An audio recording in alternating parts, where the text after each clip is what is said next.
Hello বন্ধুরা, প্রথমে ভিডিওটি দেখো, এরপর ভিডিওর ফানি কমেন্টস পড়বো।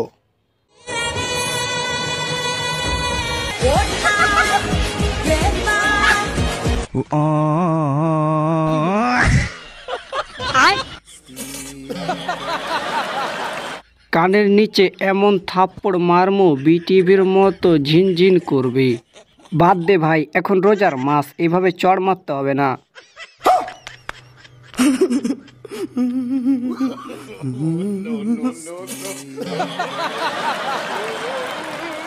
বলিস কিরে? না এ ভাই মনে হয় এই কমেন্টটা দেখে ভয় পেয়েছে।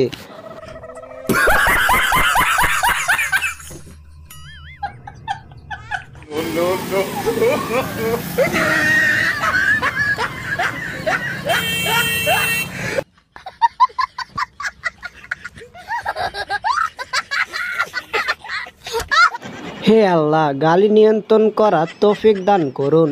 না ভাই সত্যি রোজা রমজানের দিন এমন ভিডিও দেখে মনে হয়েছে গালি দিয়ে দিই।